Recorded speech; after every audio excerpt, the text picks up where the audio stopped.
रहस्य। आज की रात फिर धनपुर गांव के ठाकुर रणवीर सिंह की पुरानी हवेली से किसी की दिल दहला देने वाली चीख गूंज रही थी। खौफजदा गांव वाले अपने घरों के खिड़की दरवाजे बंद किए थर थर कांप रहे थे। सुरभि अपने माता पिता के साथ इस गांव में आई थी। उसे ये सब महज अंधविश्वास लगती थी। वो यहाँ बने अपने दोस्त अर्जुन और विक्रम से इस बारे में अक्सर बातें किया करती थी, लेकिन कभी यकीन नहीं किया करती थी। जब उसके सबसे अच्छे दोस्त अर्जुन के अचानक गायब होने की खबर आई, तब उसके मन में भी डर के बीज अंकुरित होने लगे। रात का समय था। तेज हवाओं के साथ मूसलाधार बारिश हो रही थी। आसमान में बिजली की कड़क सुनाई दे रही थी और हवाओं में एक अजीब सी ध्वनि गूंज रही थी। सुरभि अपने कमरे में अकेली बैठी हुई खिड़की के बाहर देख रही थी। उसका मन बेचैन था। अर्जुन के गायब होने के बाद से वो भीतर ही भीतर घुट रही थी। तभी खिड़की के बाहर अचानक कोई हलचल हुई। सुरभि की नजर तुरंत उस ओर गई। उसे लगा जैसे कोई छाया तेजी से खिड़की के पास से गुजरी हो। उसका दिल जोर से धड़कने लगा। क्या ये मेरा भ्रम है या सच में कुछ है? वो अपने कदमों को रोक नहीं सकी। उसकी उत्सुकता उसे खिड़की तक खींच लाई। खिड़की के बाहर कोई नहीं था, लेकिन बारिश की बूंदों के साथ अंधेरे में एक अजीब सी आहट सुनाई दे रही थी। वो धीरे धीरे दरवाजे की तरफ बढ़ी। उसके हाथ कांप रहे थे। जैसे ही उसने दरवाजा खोला, ठंडी हवाओं का एक झोंका उसके चेहरे से टकराया। ये ठंडी हवा, ये एहसास जैसे किसी ने मुझे छुआ हो। सुरभि ने जल्दी से दरवाजा बंद किया और अपने आप को संभालने की कोशिश की, लेकिन तभी खिड़की पर जोर की खड़खड़ाहट हुई। उसने मुड़कर खिड़की की तरफ देखा। बिजली चमकी और उसकी आंखों के सामने विक्रम की धुंधली परछाई नजर आई। सुरभि, जल्दी आओ, अर्जुन के बारे में कुछ पता चला है। सुरभि बिना कुछ सोचे समझे बाहर की ओर भागी। विक्रम बारिश में भीग रहा था, लेकिन उसके चेहरे पर गंभीरता और बेचैनी साफ नजर आ रही थी। क्या हुआ? अर्जुन कहाँ है? मुझे हवेली के पास कुछ अजीब दिखाई दिया है। मुझे लगता है कि अर्जुन वहाँ है। हमें तुरंत वहाँ जाना चाहिए। सुरभि कुछ कहने से पहले ही विक्रम के पीछे चल पड़ी। हवेली की ओर जाते हुए रास्तों में पेड़ों की शाखाएं हवा के साथ अजीब सी आवाजें कर रहे थे और चमगादड़ उनके ऊपर मंडरा रहे थे, जैसे कोई अदृश्य शक्ति उनकी निगरानी कर रही हो। हवेली के पास पहुंचते ही दोनों के कदम रुक गए।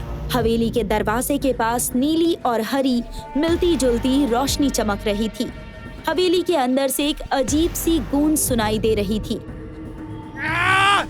फिर अचानक चीखें। सुरभि ने चारों ओर देखा और महसूस किया कि हवेली के आसपास का माहौल पूरी तरह बदल चुका था। हवा में अजीब सी ठंडक थी और एक भारीपन सा महसूस हो रहा था। विक्रम, मुझे ये जगह बिल्कुल ठीक नहीं लग रही। हमें यहाँ से वापस चलना चाहिए। नहीं सुरभि, अर्जुन यहाँ है। हमें उसे बचाना होगा। दरवाजे की चिड़चिड़ाहट के साथ दरवाजा अपने आप खुल गया। हवेली के अंदर गुप्त अंधेरा था। दोनों ने डरते डरते अंदर कदम रखा। फर्श पर पड़ी धूल से साफ पता चल रहा था कि वहां काफी समय से कोई नहीं आया था। सुरभि ने अपनी टॉर्च निकाली और उसकी रोशनी से हवेली के अंदर के हिस्से को देखना शुरू किया। दीवारों पर लगी पुरानी पेंटिंग्स ने अचानक हिलना शुरू कर दिया। एक पेंटिंग की ओर जब सुरभि की टॉर्च की रोशनी पड़ी, तो वो पेंटिंग देखकर चौंक गई। उसमें उसका ही चेहरा था। विक्रम, देखो, ये पेंटिंग, ये मैं कैसे हो सकती हूँ? ये कैसे संभव है? ये तो पुरानी पेंटिंग्स हैं। जैसे ही दोनों पेंटिंग के पास गए, उसमें से खून की बूंदें टपकने लगी। खून के फर्श पर गिरते ही हवेली की दीवारें हिलने लगी, जैसे कोई जीवित शक्ति उन्हें कंपा रही हो। ये क्या हो रहा है? विक्रम, हमें यहाँ से बाहर निकलना चाहिए। लेकिन जब उन्होंने दरवाजे की ओर देखा तो दरवाजे खुद ब खुद बंद हो चुके थे। हवेली में अचानक एक भयानक सन्नाटा छा गया और फिर चारों ओर से कदमों की आवाजें आने लगी, जैसे कोई अदृश्य भीड़ उनके चारों ओर घूम रही हो। यहाँ से भागना अब मुमकिन नहीं है। हमें आगे बढ़ना होगा, शायद कोई दूसरा रास्ता मिल जाए। एक पुरानी दीवार के पास पहुंचकर विक्रम ने अचानक एक पत्थर को दबाया, जिससे दीवार का एक हिस्सा खुल गया। उनके सामने एक गुप्त दरवाजा था, जो शायद वर्षों से बंद था। देखो सुरभि, देखो सुरभि, यहाँ कुछ और भी है।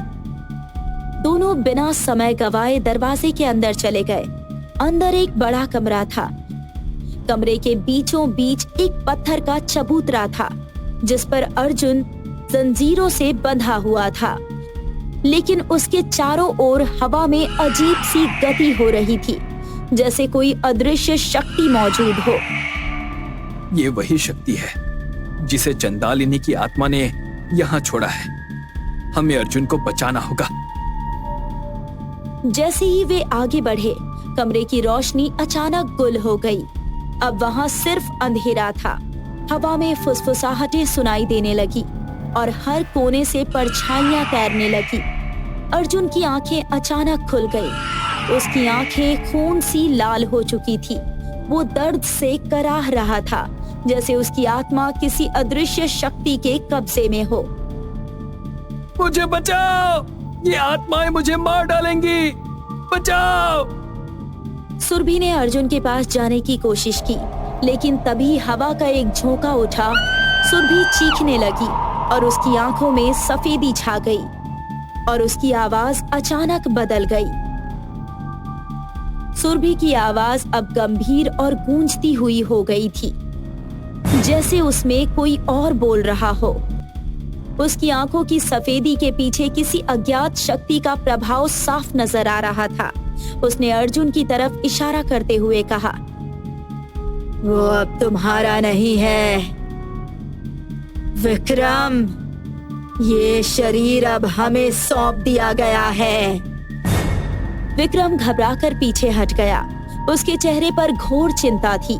उसे सुरभि की ये बदली हुई आवाज सुनकर यकीन नहीं हो रहा था कि क्या ये वही लड़की है जिसे वो इतने सालों से जानता था। उसकी आवाज में अब कोई दया भाव नहीं था, बल्कि अजीब तरह की क्रूरता झलक रही थी। सुरभि, तुम क्या कर रही हो?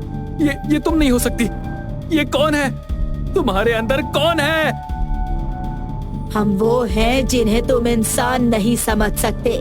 इस हवेली के हर कोने में हमारी आत्माएं भटक रही हैं। ये तुम्हारे अर्जुन को भी ले चुकी हैं और अब तुम्हारी बारी है। नहीं, मैं तुम्हें नहीं खो सकता सुरभि। तुम्हें इस आत्मा के कब्जे से निकलना होगा। वो तेजी से अर्जुन के पास भागा और उसकी जंजीरों को खोलने की कोशिश करने लगा, लेकिन जंजीरें इतनी मजबूत थी कि उसे लगा जैसे ये किसी अदृश्य शक्ति से जकड़ी हुई हैं। विक्रम के हाथ खून से लथपथ हो गए, लेकिन जंजीरें नहीं टूटी। विक्रम, जल्दी, वो मुझे पूरी तरह से खत्म कर रहे हैं। विक्रम ने हिम्मत नहीं हारी। उसने अपनी जेब से एक छोटा सा चाकू निकाला, जिसे वो हमेशा अपनी सुरक्षा के लिए साथ रखता था। उसने चाकू से जंजीरों को काटने की कोशिश की, लेकिन जैसे ही उसने चाकू चलाया, हवेली की दीवारों से गूंजती हुई हंसी सुनाई दी।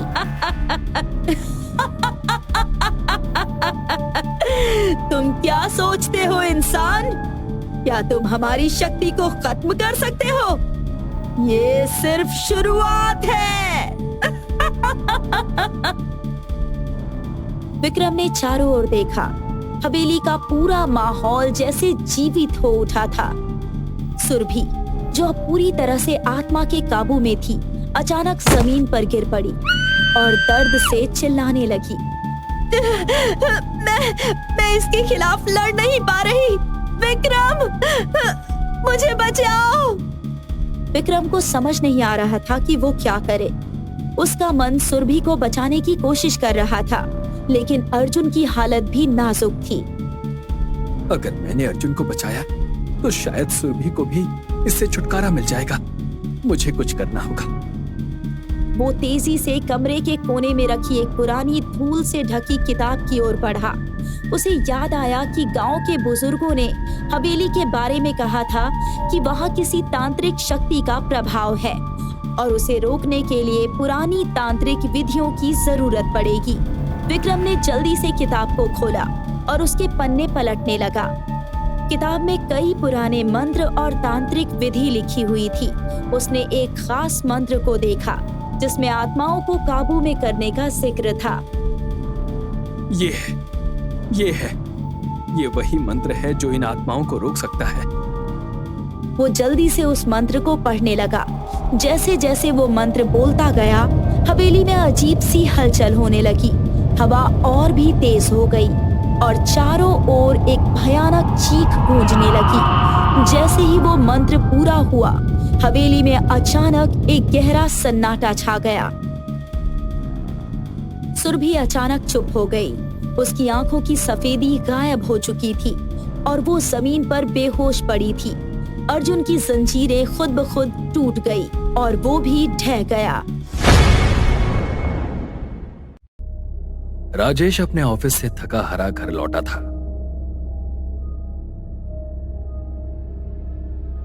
आते ही वो सोफे पर बैठ जाता है। यार आज तो बहुत सरदर्द हो रहा है। देखा सुनीता, आज तुम घर पर नहीं हो तो मेरी क्या हालत हो गई है। अब पता चला तुम मेरी जिंदगी में इतनी जरूरी क्यों हो। राजेश किचन में गया और अपने लिए कॉफी बनाई और बाहर हॉल में आया। टीवी ऑन करके वो कॉफी पीते पीते न्यूज देखने लगा। तभी राजेश के मोबाइल पर कॉल आता है। कमला चाची का कॉल। लगता है सुनीता ठीक से गांव पहुंच गई है। नमस्कार चाची जी, कैसी हैं आप? सुनीता ठीक से गांव पहुंच गई ना?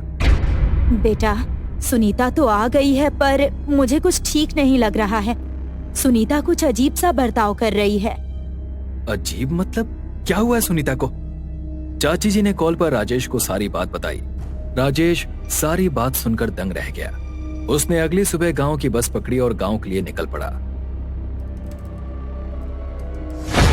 राजेश और सुनीता पति पत्नी थे।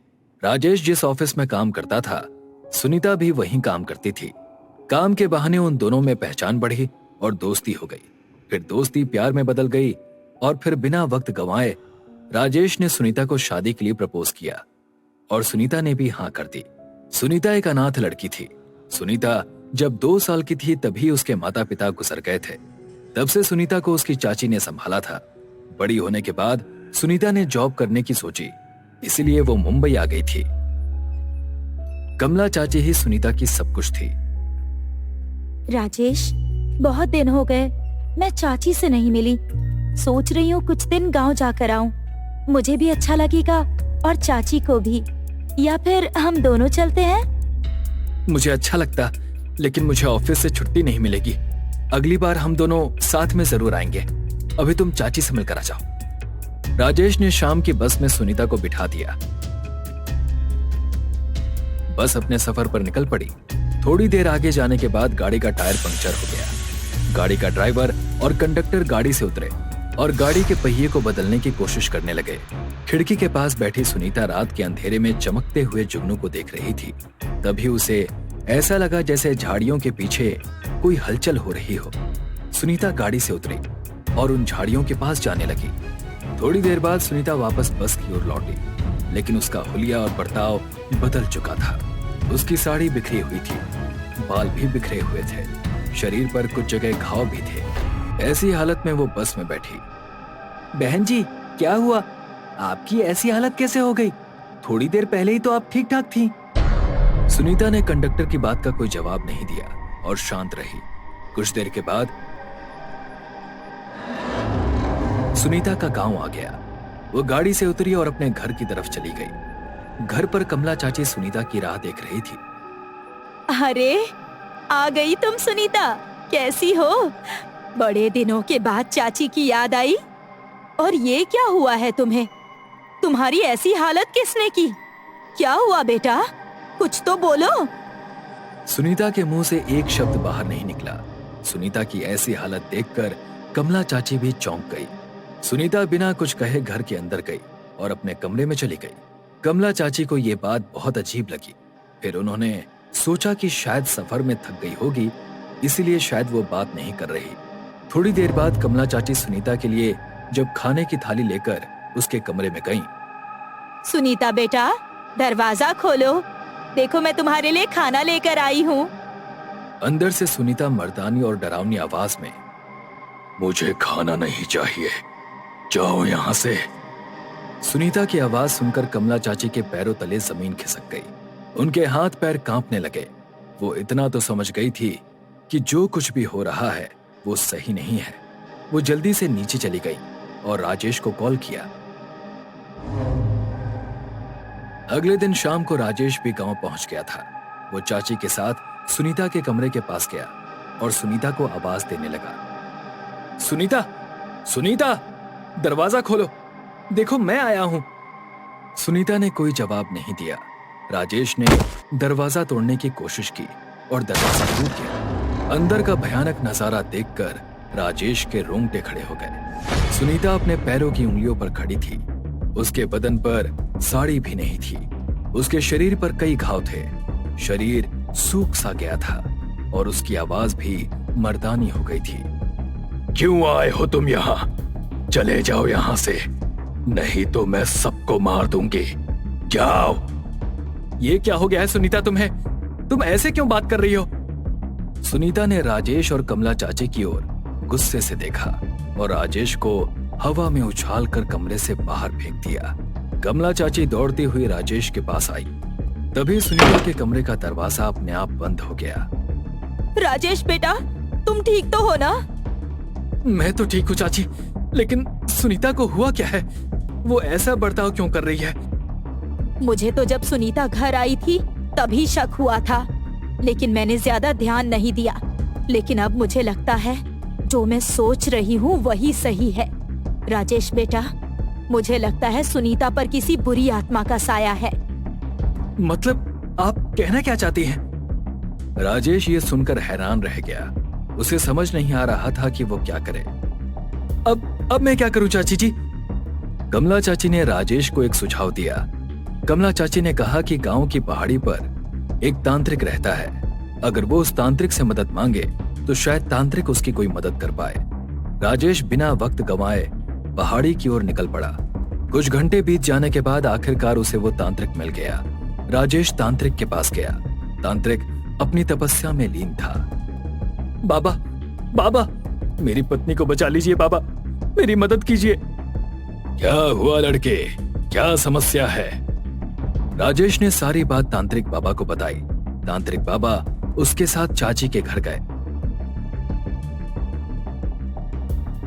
उन्होंने दरवाजा खोलने की कोशिश की, मगर दरवाजा अंदर से बंद था। तांत्रिक बाबा ने अपने कमंडल से पानी हाथ में लिया और दरवाजे पर फेंका। दरवाजा अपने आप खुल गया। साथ ही अंदर से सुनीता की जोर से चीखने की आवाज भी आई। तांत्रिक बाबा, चाची और राजेश अंदर गए। क्यों आए हो यहाँ? तुम्हारी हिम्मत कैसे हुई यहाँ आने की? कौन हो तुम? छोड़ दो मेरी सुनीता को। तुम्हारी नहीं, अब ये मेरी सुनीता है। सुनीता ने अपनी शक्ति से राजेश को हवा में उठाया और जमीन पर पटक दिया। वो जैसे ही तांत्रिक बाबा की तरफ मुड़ी, तांत्रिक बाबा ने अपने कमंडल का पानी सुनीता के ऊपर फेंका, जिससे सुनीता की शक्तियां कम होने लगी और वो कमजोर होकर जमीन पर गिर पड़ी।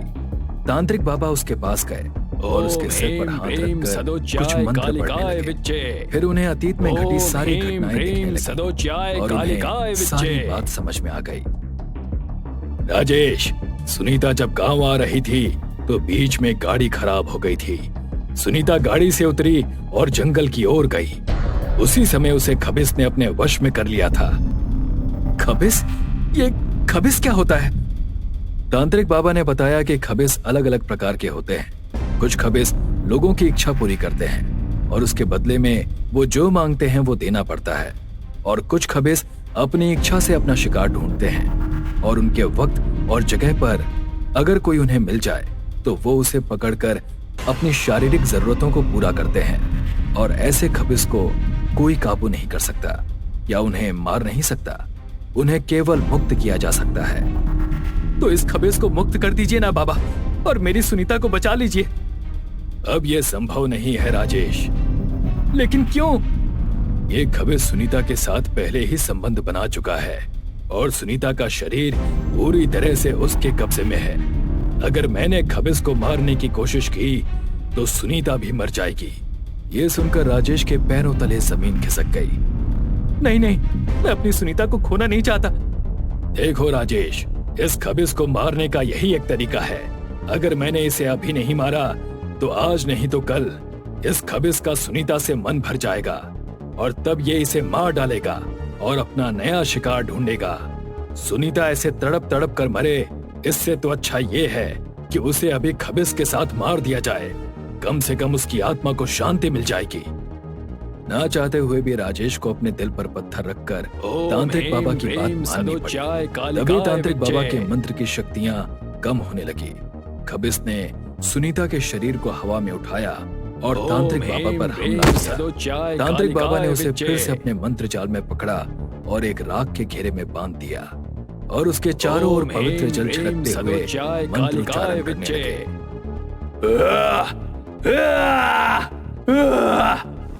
कुछ ही पल में सुनीता के चारों ओर आग लग गई और उस आग में खबिस के साथ साथ सुनीता भी जलने लगी। राजेश जोर जोर से रोने लगा।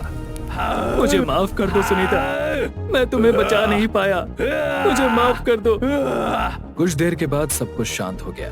खबिस को भले ही उसकी इच्छा के विरुद्ध मुक्त किया गया हो, लेकिन वो अपनी हवस से कभी मुक्त नहीं होता।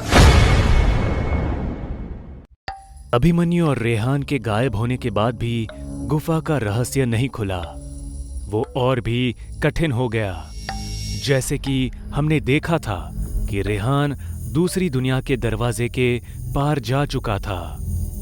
रेहान को किसी बड़े हाथ ने दरवाजे से उठाकर अंदर फेंक दिया और वो हाथ गायब हो गया। रेहान फिर से उस दरवाजे से बाहर जाने के लिए भागा, पर वो दरवाजा गायब हो गया। रेहान उस जगह को ध्यान से देखने लगा। वहां दूर दूर तक बड़े बड़े स्तंभ थे और हर एक स्तंभ पर किसी औरत या आदमी का चित्र बनाया हुआ था। रेहान को उस माहौल में बेचैनी महसूस हो रही थी। अभिमन्यु, दादाजी! अचानक उसे आवाज सुनाई दी। ये सब मर चुके हैं, तुम कौन हो?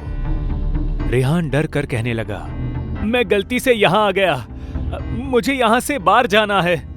ठीक है, जाओ। आवाज के बंद होने के बाद उसे गुफा का मुंह दिखने लगा, जिससे वो और अभिमन्यु अंदर आए थे। वो पूरी जान लगाकर बाहर निकलने के लिए भागा। रेहान बहुत देर तक भागता रहा और थक कर रुक गया। पास में दिखने वाला रास्ता दूर दूर जा रहा था। रेहान फिर से उठ खड़ा हुआ और भागने लगा, पर उसका कुछ भी फायदा नहीं हो रहा था, क्योंकि गुफा का मुंह अब भी उतनी ही दूरी पर था। रेहान फिर से थक कर रुक गया और गुफा का मुंह गायब हो गया। बहुत सालों बाद कोई जिंदा इंसान हमारी दुनिया में आया है और हम उसे कैसे जाने दे सकते हैं? उसके बाद बहुत से लोगों की हंसने की आवाजें रेहान को सुनाई देने लगी।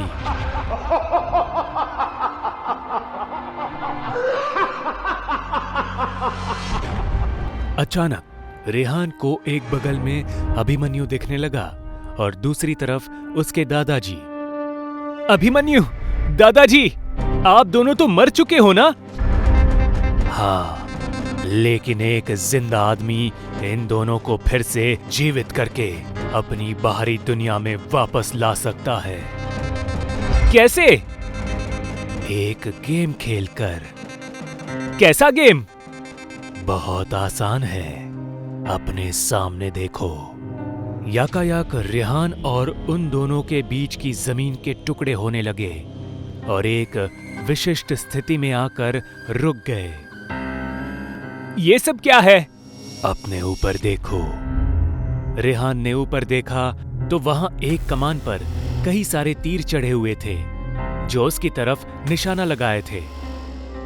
अगर तुमने कोई गलत टुकड़े पर कदम रखा तो एक एक तीर तुम्हारे आर पार हो जाएगा, और उन दोनों के ऊपर भी एक एक तलवार है। अगर तुम इन्हें वक्त पर अपनी तरफ नहीं ले जा पाए तो वो भी गायब हो जाएंगे। रेहान बहुत डर गया, पर यह खेल खेलने के अलावा उसके पास और कोई रास्ता नहीं था। पर रेहान को समझ नहीं आ रहा था कि पहले किसे बचाए। वो बहुत भावुक था, इसलिए वो पहले उसके दादाजी को बचाने निकला। पर पहले टुकड़े पर पैर रखते ही वो टुकड़ा नीचे गिर गया और रेहान बगल वाले टुकड़े से जा लटका। वो डर गया। उसे ऊपर से किसी चीज की आवाज आने लगी, इसीलिए उसने ऊपर देखा तो एक तीर कमान में खिंचा जा चुका था और रेहान की पलक झपकते ही वो तीर सीधे आकर उसकी पीठ में घुस गया। वो दर्द के मारे जोर जोर से चीखने लगा। रेहान को बहुत दर्द हो रहा था, पर वो उठकर खड़ा हो गया और आगे बढ़ने लगा। रेहान भागते और कूदते हुए एक टुकड़े से दूसरे टुकड़े पर जाने लगा। जैसे ही वो गलत टुकड़े पर पैर रखता, एक तीर आकर उसके शरीर में घुस जाता। दादाजी तक पहुंचते पहुंचते उसे 4 तीर लग गए और आखिरकार वो वहां दादाजी के पास पहुंच गया। दादाजी का शरीर हवा में खड़ा था। रेहान दादाजी को जगाने की कोशिश करने लगा। दादाजी, दादाजी मेरी तरफ देखिए, मैं रेहान। अचानक दादाजी का शरीर गायब होने लगा। रेहान और भी डर गया, क्योंकि उसे इसकी बिल्कुल भी उम्मीद नहीं थी। दादाजी के गायब होने के बाद वो अभिमन्यु की तरफ दौड़ा। फिर से उसे उन तीरों का सामना करना पड़ा। उसका पूरा शरीर खून से लाल हो गया और उसे चलने में तकलीफ होने लगी। रेहान अभिमन्यु के पास पहुंचते ही वो भी गायब हो गया। रेहान ने देखा कि दादाजी और अभिमन्यु अब और भी दूर दिख रहे थे और जमीन के टुकड़े फिर से उस पर आने लगे थे। रेहान दर्द के मारे बेहाल हो गया था। ये सब क्या हो रहा है? तुम्हें अब तक समझ नहीं आया? ये तुम्हारी दुनिया नहीं, हमारी दुनिया है, मायावी दुनिया। बहुत लोगों की एक साथ हंसने की आवाजें आने लगी। पूरी जगह पर अंधेरा हो गया और रेहान के आसपास की जगह बार बार बदलने लगी। पहली बार उसे आसपास गांव दिखाई दिया और अचानक वो जगह बदलकर उसे गुफा दिखने लगी और उसमें रेहान ने खुद को और अभिमन्यु को देखा। रेहान को चक्कर आने लगे और उसकी आंखों के सामने अंधेरा छाने लगा। एकदम से उसके पूरे शरीर से सारे तीर वापस ऊपर खींच गए और उस झटके से रेहान की मौत हो गई। इतने सालों बाद भी वो गुफा वहां कैसे आई या किसने बनाई, इसका रहस्य अभी तक नहीं खुल पाया है।